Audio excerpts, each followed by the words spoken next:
भारत माता की, भारत माता की, भारत माता की। भारतीय जनता पार्टी के नवीन अध्यक्ष माननीय नितिन नबीन जी, हमारे पूर्व अध्यक्ष जेपी नड्डा जी, भाजपा परिवार के अन्य सभी वरिष्ठजन, देश भर से आए कार्यकर्ता साथी, देवी और सज्जनों,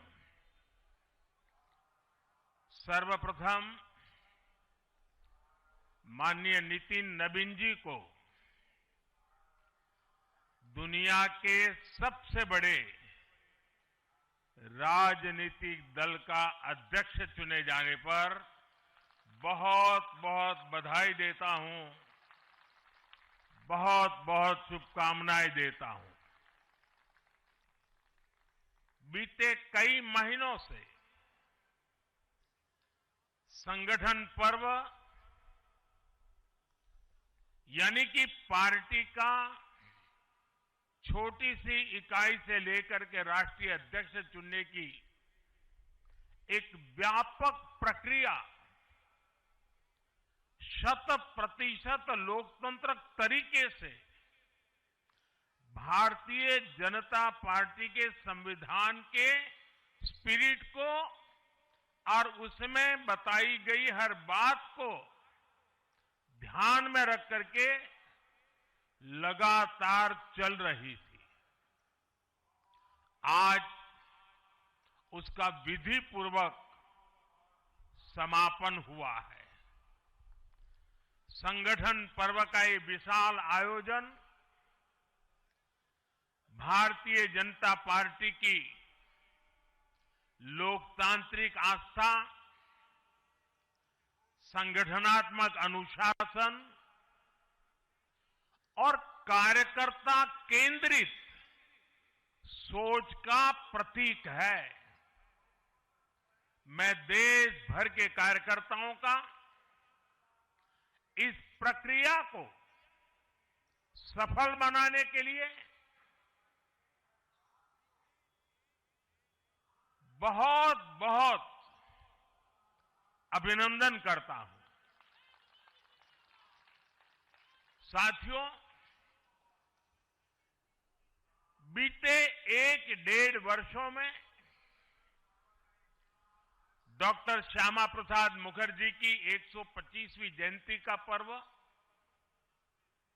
अटल जी की 100वीं जन्म जयंती, राष्ट्रीय स्वयंसेवक संघ के 100 वर्ष, ऐसे महापर्व हम मनाते रहे हैं।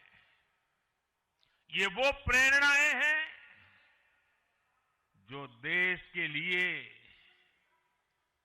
जीने के हमारे संकल्प को और मजबूत करती है। हमारा नेतृत्व परंपरा से चलता है, अनुभव से समृद्ध होता है और जनसेवा, राष्ट्र सेवा के भाव से संगठन को आगे बढ़ाता है। साथियों, अटल जी, आडवाणी जी और मुरली मनोहर जोशी जी के नेतृत्व में बीजेपी ने शून्य से लेकर शिखर तक का सफर देखा है। इस सदी में वेंकैया नायडू जी और नितिन गडकरी जी सहित हमारे कई वरिष्ठ साथियों ने संगठन को विस्तार दिया है। राजनाथ जी के नेतृत्व में पहली बार बीजेपी ने अपने दम पर पूर्ण बहुमत हासिल किया। फिर अमित भाई के नेतृत्व में देश के अनेक राज्यों में भाजपा की सरकारें बनी। लगातार दूसरी बार केंद्र में बीजेपी की सरकार बनी। फिर जेपी नड्डा जी के नेतृत्व में भाजपा पंचायत से लेकर पार्लियामेंट तक और सशक्त हुई। केंद्र में लगातार तीसरी बार भाजपा एनडीए की सरकार बनी। मैं पूर्व के सभी अध्यक्षों का उनके अमूल्य योगदान के लिए देश के कोटि कोटि कार्यकर्ताओं की तरफ से और मेरी तरफ से बहुत बहुत अभिनंदन करता हूं। साथियों, आप जानते हैं आज भाजपा का जितना फोकस संगठन के विस्तार पर है, उतनी ही बड़ी प्राथमिकता कार्यकर्ता के निर्माण की भी है। भाजपा एक ऐसी पार्टी है जहां लोगों को लगता होगा कि नरेंद्र मोदी देश के प्रधानमंत्री है, तीसरी बार प्रधानमंत्री बने, 50 साल की छोटी आयु में मुख्यमंत्री बन गए, 25 साल से लगातार हेड ऑफ द गवर्नमेंट रहे हैं। ये सब अपनी जगह पे हैं, लेकिन इन सबसे भी बड़ी चीज मेरे जीवन में है, मैं भारतीय जनता पार्टी का कार्यकर्ता हूं। ये सबसे बड़ा गर्व है। और जब बात पार्टी के विषयों को आती है, तब माननीय नितिन नवीन जी, मैं एक कार्यकर्ता हूं, वे मेरे बॉस हैं।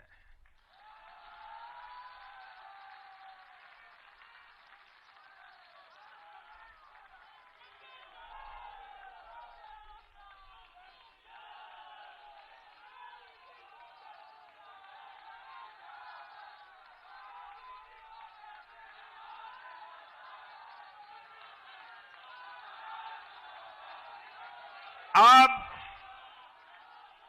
माननीय नितिन नवीन जी हम सभी के अध्यक्ष हैं।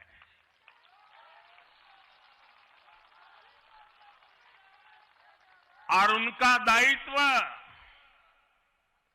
सिर्फ भाजपा को भी संभालना इतना नहीं है, एनडीए के सब साथियों के बीच भी उन्होंने तालमेल का बहुत बड़ा दायित्व भी देखना होता है। साथियों, माननीय नितिन जी के संपर्क में जो भी आया है, वो उनकी सरलता और सहजता की चर्चा जरूर करता है। बीजेपी युवा मोर्चा का दायित्व हो, अलग अलग राज्यों में प्रभारी के रूप में जिम्मेदारी हो, या फिर बिहार सरकार में काम करने का अनुभव हो, नितिन जी ने हमेशा जब जब जो जहां जो जिम्मेवारी मिली, अपने आप को उन्होंने साबित किया है। जिम्मेवारी देने वालों को भी उनके कार्य ने गर्व से भर दिया है। साथियों, ये 21वीं सदी है और देखते ही देखते 21वीं सदी के पहले 25 वर्ष तो पूरे भी हो चुके हैं। आने वाले 25 वर्ष बहुत महत्वपूर्ण है। ये वो कालखंड है जब विकसित भारत का निर्माण होना है और होना तय है।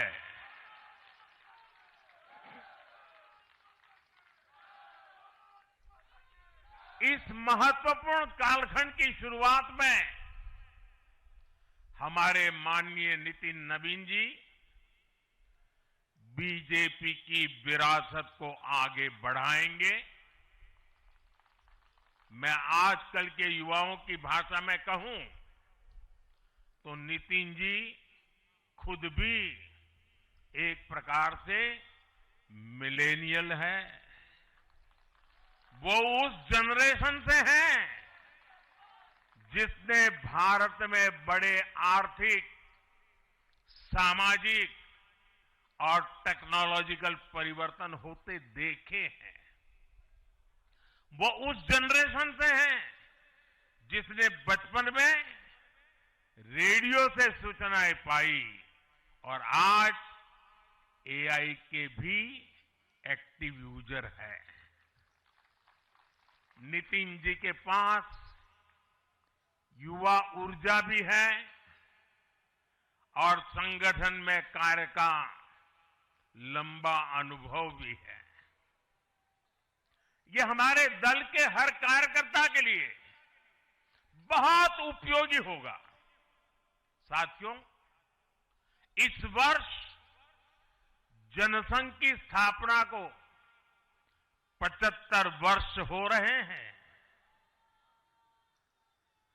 और मैं आज इन 75 वर्ष लगातार लक्षावधि कार्यकर्ताओं ने, अनेक परिवारों ने, अनेक पीढ़ियों ने जो त्याग, तपस्या और बलिदान दिए हैं, मैं उनको आदरपूर्वक नमन करता हूं।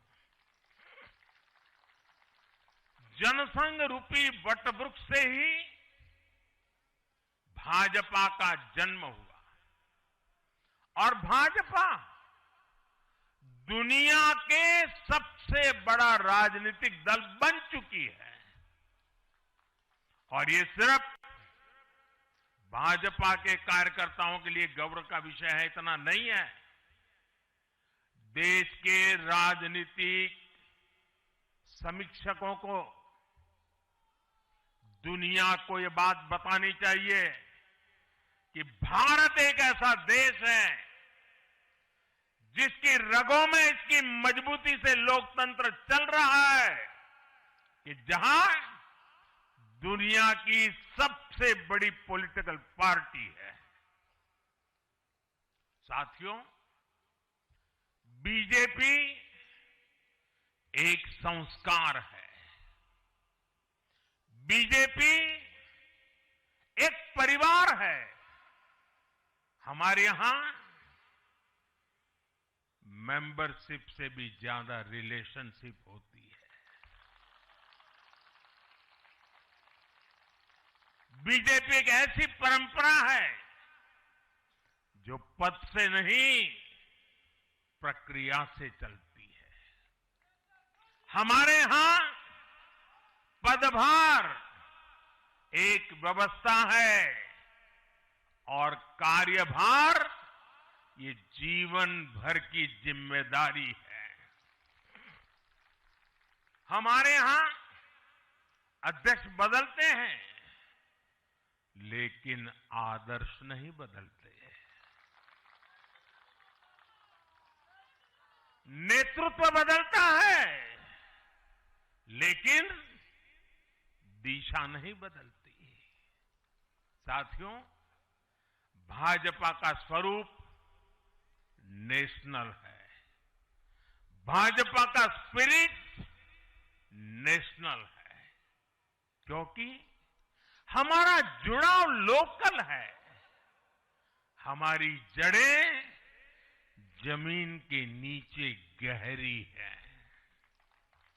इसलिए भाजपा रीजनल एस्पिरेशन को प्लेटफॉर्म देती है, उन्हें नेशनल एम्बिशंस का आधार बनाती है।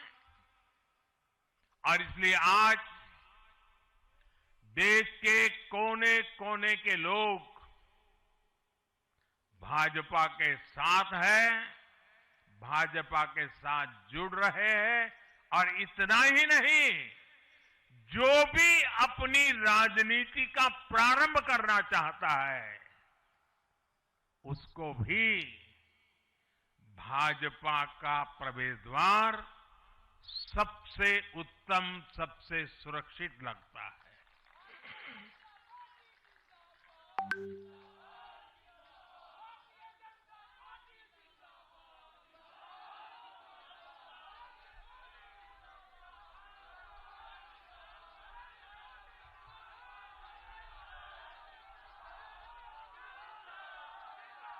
साथियों, जनता जनार्दन की सेवा ये हमारे लिए हमेशा सर्वोपरि रही है।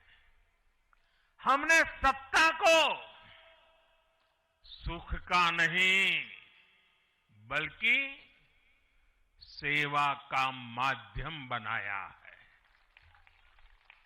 इसलिए भाजपा पर जनता का विश्वास निरंतर मजबूत होता गया है। अगर बीते 11 वर्षों की ही बात करें तो भाजपा की यात्रा जन विश्वास अर्जित करने की अद्भुत यात्रा रही है। बीते 11 वर्षों में बीजेपी ने हरियाणा, असम, त्रिपुरा और ओडिशा में पहली बार अपने सामर्थ्य से सरकार बनाई। पश्चिम बंगाल और तेलंगाना में भाजपा जनता की एक बड़ी आवाज बनकर उभरी है। अक्सर होता यह है कि लंबे कार्यकाल के बाद सरकारों के लिए टिके रहना मुश्किल होता है, लेकिन बीजेपी ने इस ट्रेंड को भी तोड़ दिया है। गुजरात हो, मध्य प्रदेश हो, महाराष्ट्र हो, बिहार हो, इन सभी राज्यों में कई कार्यकाल के बावजूद बीजेपी पहले से भी बड़े जनादेश के साथ सरकार में लौटी है। साथियों, बीते 1.5-2 वर्षों में तो भाजपा पर जनता का भरोसा और मजबूत हुआ है। विधानसभा हो या स्थानीय निकाय, बीजेपी की स्ट्राइक रेट अभूतपूर्व रही है। इस दौरान देश में 6 राज्यों में विधानसभा चुनाव हुए हैं। इनमें से 4 चुनाव बीजेपी एनडीए ने जीते हैं। साथियों, आज भाजपा सिर्फ संसद और विधानसभा की नहीं बल्कि नगर पालिकाओं और नगर निगमों में भी पहली पसंद है। और इसका ताजा उदाहरण अभी हमारा महाराष्ट्र है। हाल में जो मेयर और पार्षदों के चुनाव परिणाम सामने आए, अभूतपूर्व है।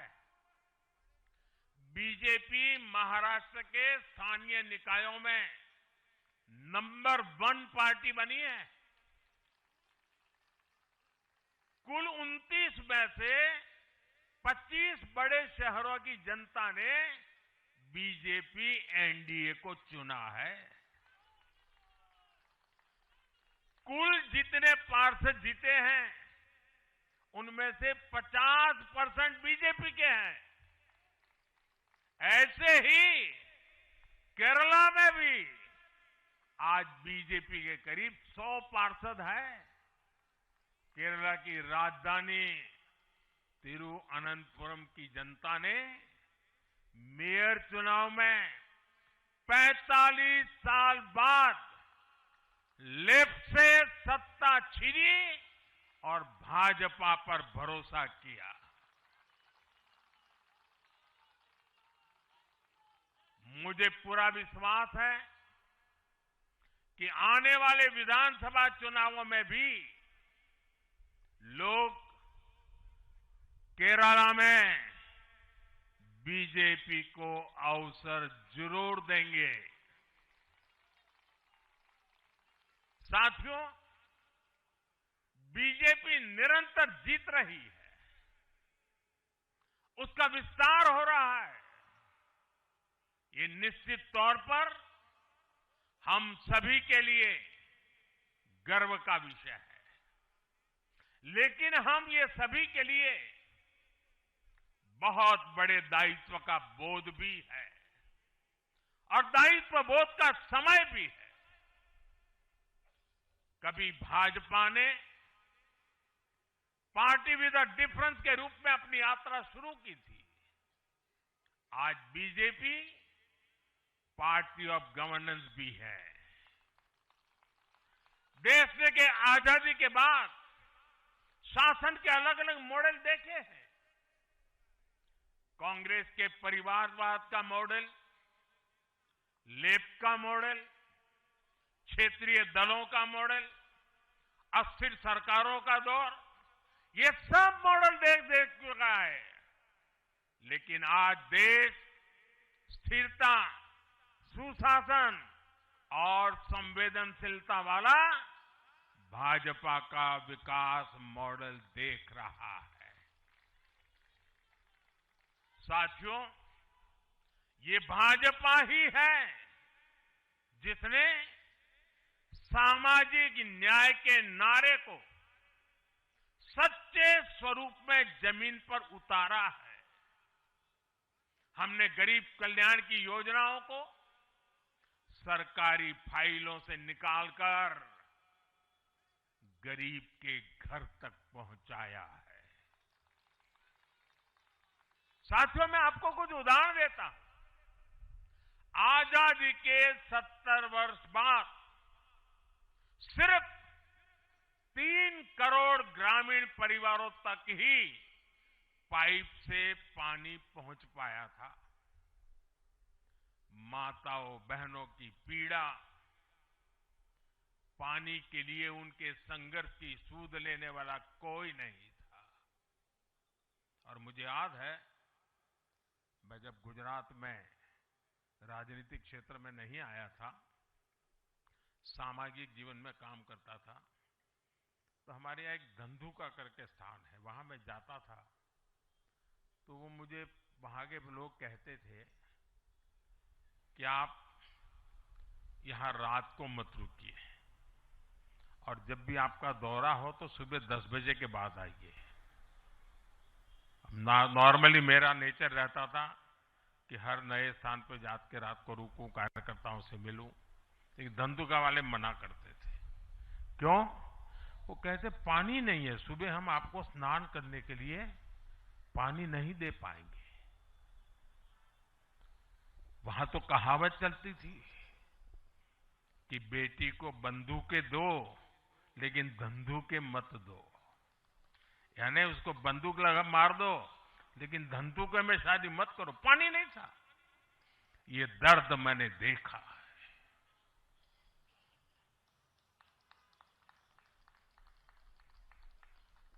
मैं धरती की सच्चाई से जुड़ा था। माताओं बहनों की पीड़ा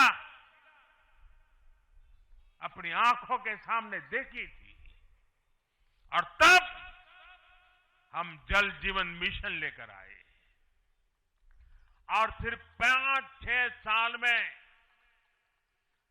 12 करोड़ से ज्यादा परिवारों को नल से जल की सुविधा से जोड़ा।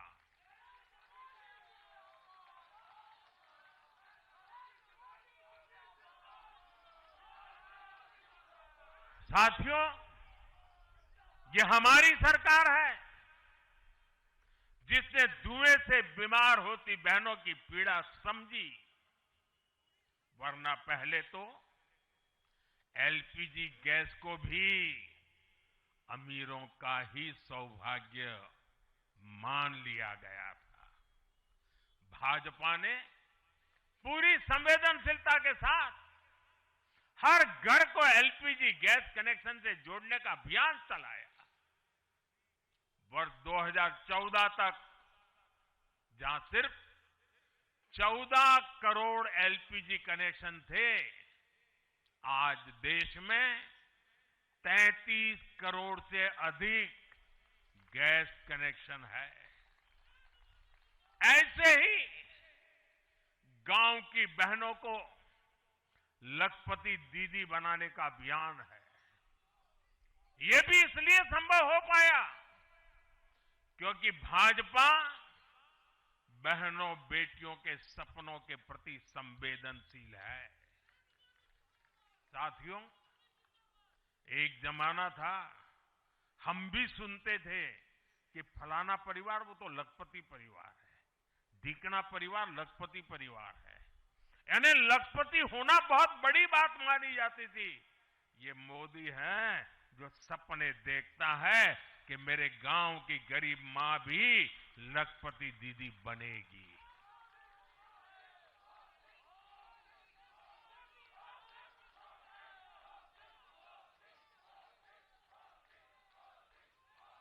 साथियों, दशकों तक आदिवासी समाज को सिर्फ वोट बैंक से जोड़कर देखा गया, लेकिन संवेदनशील भाजपा के हमारे संस्कारों ने समाज के प्रति समान भाव की हमारी परंपरा के कारण भाजपा ने आदिवासियों में भी सबसे पिछड़ी जनजातियों की पीड़ा को समझा। उनके विकास के लिए पीएम जनमन योजना बनाई और पीएम जनमन योजना के लाभार्थी इतने बिखरे हुए हैं और एक दो दूर दूर जंगलों में पड़े हैं। उनसे एक म्युनिसिपैलिटी की सीट भी जीती नहीं जा सकती है। वोट के हिसाब से कोई उनकी तरफ देखेगा नहीं, लेकिन जब वोट से ऊपर उठ करके संवेदनाएं होती हैं, समाज का कल्याण हमारे संस्कार होते हैं, तो पीएम जनमन योजना जन्म लेती है। आदिवासियों में भी अति पिछड़ा संख्या में भले ही कम है, लेकिन उनके प्रति हमारी संवेदना में कोई कमी नहीं है। साथियों, हमारा नॉर्थ ईस्ट, वहां वोटर उतने नहीं है, सीट भी उतनी नहीं है, इसलिए कांग्रेस की सरकारों में उन्हें वर्षों तक उपेक्षित रखा गया। लेकिन संवेदनशील भाजपा ने नॉर्थ ईस्ट को दिल से भी जोड़ा और दिल्ली से भी जोड़ा। एक और उदाहरण आकांक्षी जिलों का है। हमारे देश में 100 से अधिक जिले ऐसे थे जिनको कांग्रेस सरकारें पिछड़ा घोषित करके भूल गई थी। इन जिलों को पनिशमेंट पोस्टिंग के लिए इस्तेमाल किया जाता था, यानी जिन अधिकारियों को सजा देनी होती थी तो उन्हें वहां भेजा जाता था। हमारी भाजपा सरकार ने इन जिलों को आकांक्षी जिले घोषित किया और प्राथमिकता के आधार पर इनके विकास के लिए काम किया। आज ये आकांक्षी जिले विकास के कई पैरामीटर्स पर अन्य जिलों से बेहतर प्रदर्शन कर रहे हैं, राज्य की एवरेज की बराबरी आकर के खड़े हो गए। साथियों, भाजपा का मंत्र है पिछड़ों को प्राथमिकता, पिछड़ों को प्राथमिकता। जिनकी किसी ने सूद नहीं ली, हमने उनकी साधना की है। जिनको किसी ने पूछा नहीं, मोदी ने उन्हें पूजा है। हमारी कार्य संस्कृति सर्वसमावेशी है, सर्वांगीण है, सर्वस्पर्शी है, सर्वहितकारी है, सर्व कल्याणकारी है। और ये कार्य संस्कृति गरीब को समान अवसर देने वाली है, गरीब को सशक्त करने वाली है। इसी वजह से सिर्फ एक दशक में 25 करोड़ लोगों ने गरीबी को पराजित किया है। और ये 25 करोड़ लोग कौन हैं? इनमें सबसे अधिक दलित, पिछड़े और आदिवासी परिवार है। साथियों, बीते वर्षों में जन विश्वास की जो पूंजी हमने अर्जित की है, उस भरोसे को कायम रखना बहुत बड़ी जरूरत है। देश की जनता 2047 तक विकसित भारत बनाने के लिए संकल्पित है। इसलिए बीते 11 वर्षों में रिफॉर्म्स की जो यात्रा हमने शुरू की है, वो अब रिफॉर्म एक्सप्रेस बन चुकी है। हमें राज्यों के स्तर पर, शहर की इकाइयों के स्तर पर, जहां भी भाजपा एनडीए सरकारें हैं, वहां रिफॉर्म्स की गति तेज करनी है। भाजपा सिटी गवर्नेंस का भी एक नया मॉडल देश के सामने प्रस्तुत कर रहे हैं। इस लक्ष्य के साथ हम आगे बढ़ना चाहते हैं। साथियों, जब हम सत्ता में नहीं भी थे, तब भी हम अपने मूल आदर्शों से कभी नहीं भटके। हम राष्ट्र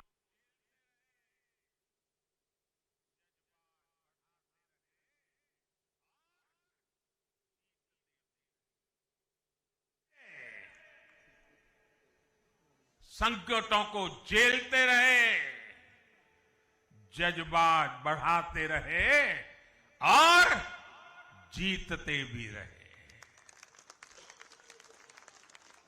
हम वो लोग हैं, हमारा वो चरित्र है, हमारे वो संस्कार है। खुद से बड़ा दल और दल से बड़ा देश, ये भाजपा के हर कार्यकर्ता का संस्कार है, भाजपा के हर कार्यकर्ता का जीवन मंत्र है। इसी भाव के साथ बीते 11 वर्षों में हमने अनेक चुनौतियों पर विजय पाई है।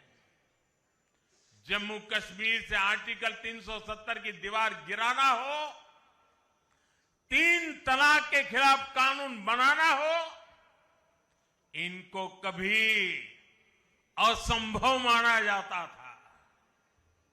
आज ये हकीकत बन चुके हैं।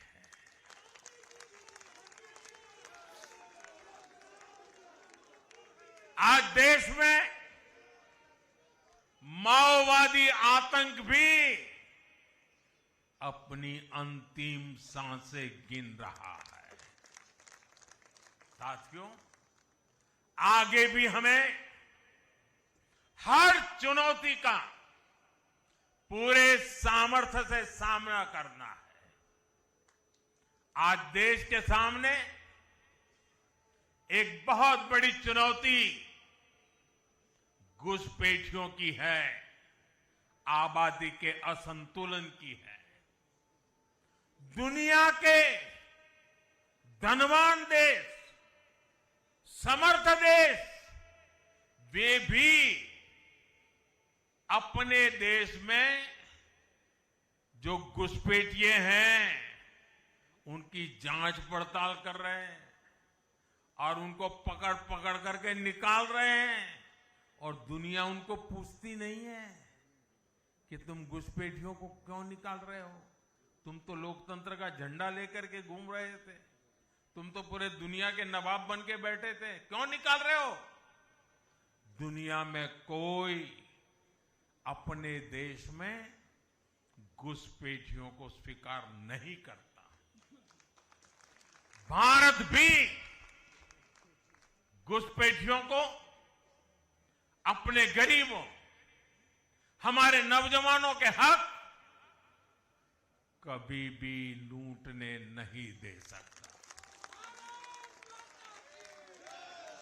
घुसपैठिए देश की सुरक्षा के लिए बहुत बड़ा खतरा है। उनकी पहचान करके उन्हें वापस उनके देश भेजना बहुत आवश्यक है। इसके अलावा ऐसे राजनीतिक दल जो वोट बैंक की राजनीति में घुसपैठियों को बचा रहे हैं या उन्हें कवर दे रहे हैं, उन्हें हमें पूरी शक्ति से जनता के सामने बेनकाब करना ही होगा, उनको एक्सपोज करना ही होगा। साथियों, एक और बड़ी चुनौती अर्बन नक्सल की भी है।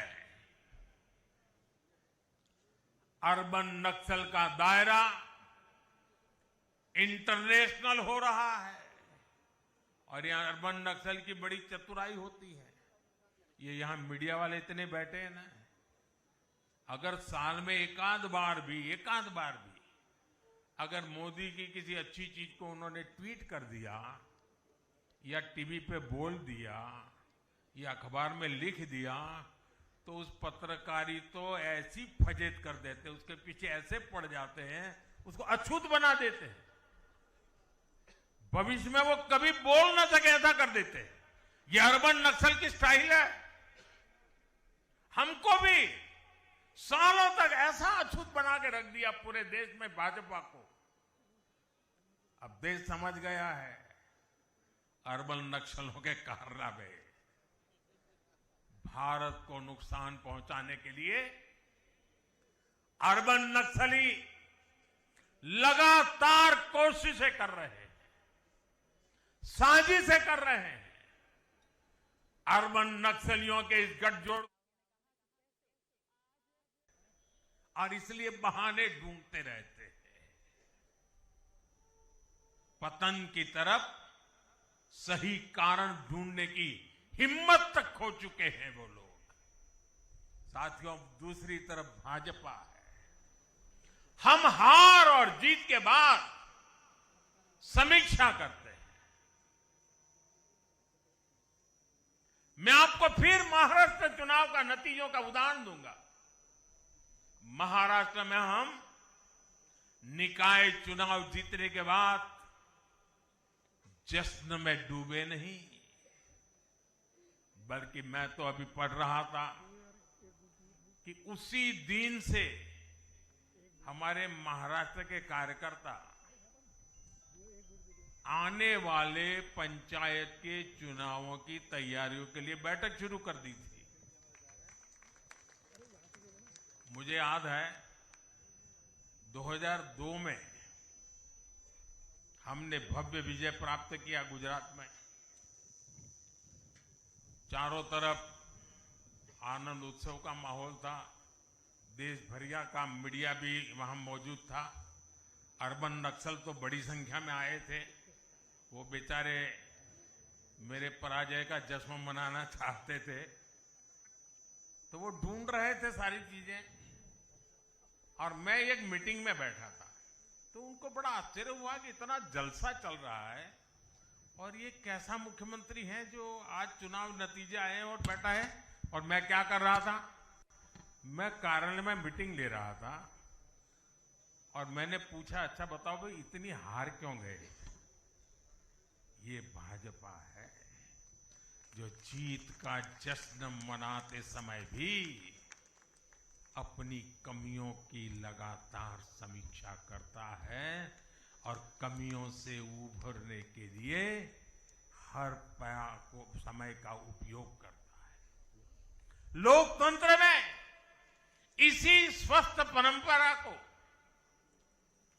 इसी डेडिकेशन को हम सब कार्यकर्ताओं की जिम्मेवारी है, हमें आगे बढ़ाना है।